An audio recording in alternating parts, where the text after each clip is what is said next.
depois desse escândalo do MEC... Que escândalo do MEC, Bonner? A saída do ministro... Mas que a saída é escândalo, MEC?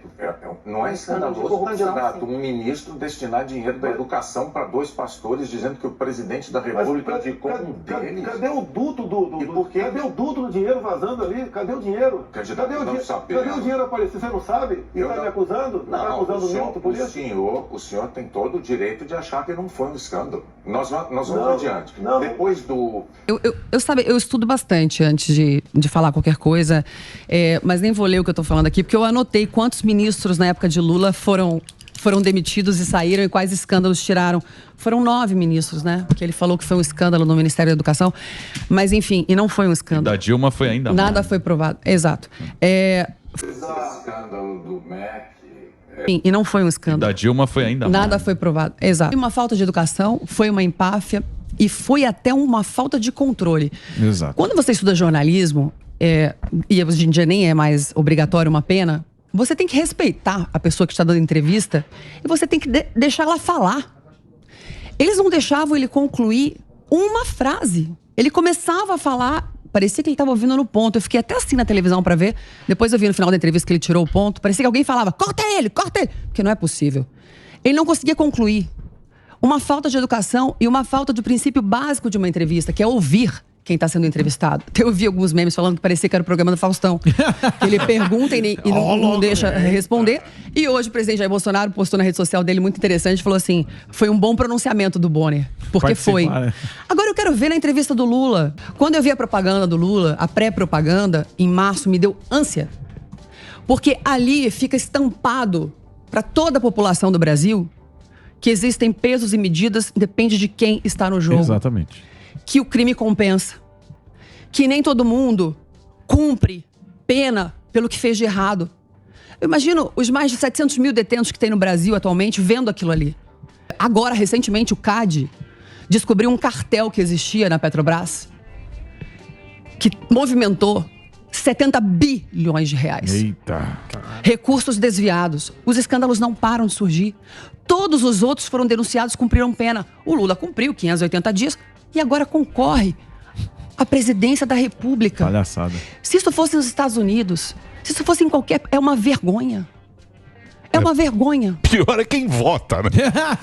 Pior. É uma vergonha. E os artistas que defendem. Você vota é uma confiança. E os que você dá. artistas que defendem. A minha irmã defende, a minha irmã é artista, defende.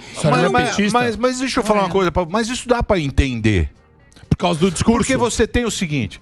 Não, é o discurso pelo do interesse próprio. vitimismo, justiça social, ajudar o próximo. Eles quebram a lógica do capitalismo e fingem que eles vão agir em prol dos menos favorecidos, dos oprimidos. É o discurso. É o discurso que vem. Eles falam o discurso que a gente está agindo contra a democracia. E hoje a gente viu eles agirem contra a democracia. Exato. Eles fazem um discurso que a gente quer dar um golpe. Você desculpa, eu tô com medo do que eu posto nas minhas redes sociais. Quem tá dando golpe em quem? Se for na minha casa, eu lavo louça à tarde. Não quero dar golpe em ninguém. Mas eu não posso postar nada no meu Instagram que bloqueiam. Meus vídeos do Reels não aparecem. Quem sou eu na fila do pão, Emílio? Quem sou eu na fila do pão? Que medo é esse de deixar as pessoas falarem? A opinião delas, porque eu fui muito ouvida no Fala Brasil, porque eu tinha um público alto no Brasil inteiro, primeiro lugar de audiência durante 3 anos. Deixa eu falar, caramba! Isso é democracia. Ser entrevistado. E é por isso que nós estamos hoje aqui em Brasília, no Palácio do Alvorada, porque é aqui que nós fazemos as entrevistas com presidentes candidatos à reeleição. Candidata, boa noite. Boa noite, Bonner. Boa noite, Patrícia Poeta. Boa noite, telespectadores. Candidata, no seu governo houve uma série de escândalos de corrupção e de desvios éticos. Houve escândalo de corrupção no Ministério da Agricultura, houve escândalo de corrupção no Ministério das Cidades, no Ministério dos Esportes, houve escândalo de corrupção no Ministério da Saúde, no Ministério dos Transportes, houve escândalo de corrupção no Ministério do Turismo, no Ministério do Trabalho.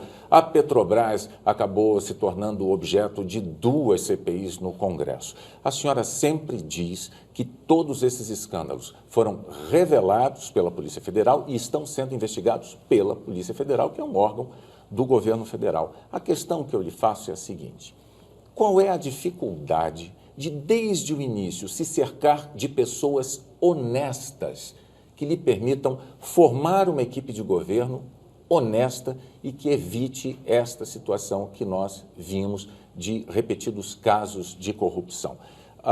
Não há uma sensação, não pode haver uma sensação no ar de que o PT descuida da questão ética ou da questão da corrupção? Eu queria só dizer à senhora o seguinte, a senhora listou aqui uma série de medidas que foram providenciadas depois de ocorridos os escândalos. Não, isso tudo foi antes. Bom, entre as medidas que a senhora providenciou depois dos escândalos esteve o afastamento de alguns ministros. Em 4 casos, a senhora trocou um ministro por alguém que era do mesmo partido dele e do mesmo grupo político dele, que frequentava o mesmo círculo. Essa situação, a senhora considera que não foi trocar 6 por meia dúzia? A senhora considera que foi uma atitude prudente como presidente substituir nessas circunstâncias? Foi uma medida eficaz da sua parte, candidata? Então, recentemente, eu fui muito criticada por ter substituído o César Borges pelo Paulo Sérgio. Ora, o Paulo Sérgio foi meu ministro e foi ministro do presidente Lula. Quando saiu do governo, ele ficou dentro do governo no cargo importante que é da empresa de planejamento logístico. O César Borges o substituiu. Posteriormente, eu troquei o César Borges novamente aí pelo Sérgio, fiz a troca ao contrário. O César Borges também ficou dentro do governo na Secretaria de Portos. Os dois são pessoas que eu escolhi, nas quais eu confio. Acho que são pessoas. Mas não foi exigência do partido, candidata? Os partidos podem fazer exigências. Agora, eu só aceito quando eu considero que ambos, e é isso que eu queria concluir, ambos são pessoas íntegras e não só íntegras, são competentes, têm tradição na área e são pessoas da minha confiança. Então eu troquei porque eu tinha confiança nessas pessoas. E em relação ao seu partido teve um grupo de elite de pessoas corruptas, comprovadamente corruptas. Eu digo isso porque foram julgadas, condenadas e mandadas para a prisão pela mais alta corte do judiciário brasileiro. Eram corruptos. E o seu partido tratou esses condenados por corrupção como guerreiros, como vítimas, como pessoas que não mereciam esse tratamento, vítimas de injustiça. A pergunta que eu lhe faço, isso não é ser condescendente com a corrupção, candidata?